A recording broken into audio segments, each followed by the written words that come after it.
Because he loved them so much. kuko yakundaga abari mu isi hose.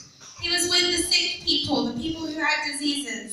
yagendaga gutahura cyangwa kubona abantu bafite ibibazo hirya no hino cyane cyane nk'abantu barwaye.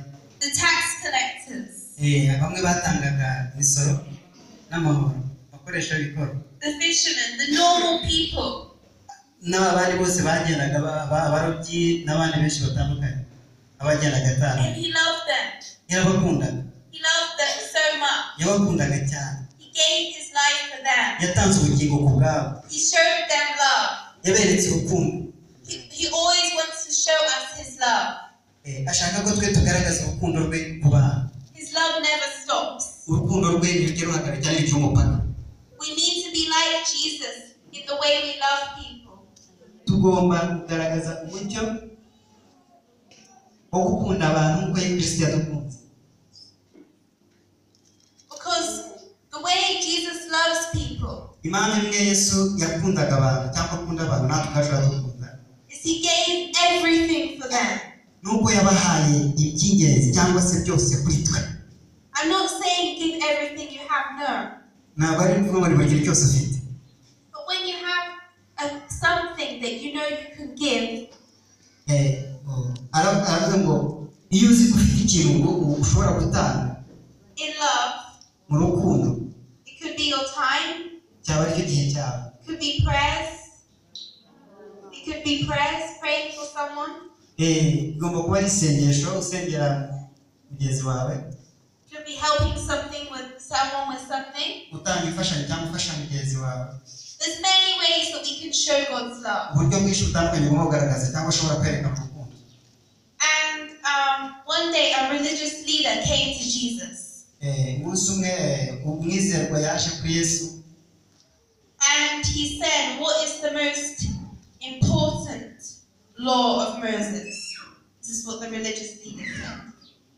The religious leader said to Jesus, what is the most important law in the scriptures? hari umwizerwa umwe waje kuri Yesu baramubaza ngo ndashaka kunyereka itegeko riri hejuru y'andi yose rifite umumaro. And Jesus said, Yesu aramusubiza, love your neighbor as yourself. mukunde mugenzi wawe nk'uko wikunda.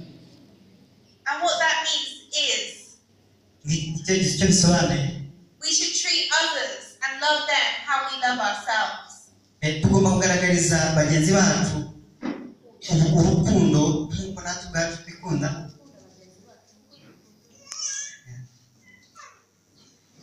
The things that we do to other people, how we treat other people, uburyo tufata bagenzi bacu cyangwa se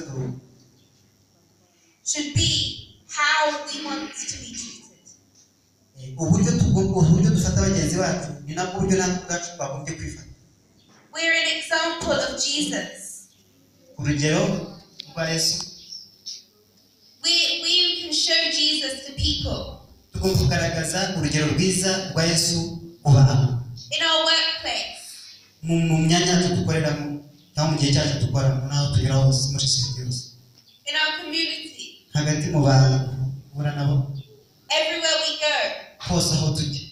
We need to show Jesus' love. tugomba kugaragaza urukundo rwa Yesu. Turn to your neighbor and say, Jesus loves you. reba mugenzi wawe umubwire ngo Yesu aragukunda. Tell your neighbor, love others. bwira mugenzi wawe ngo ukunda bagenzi bawe.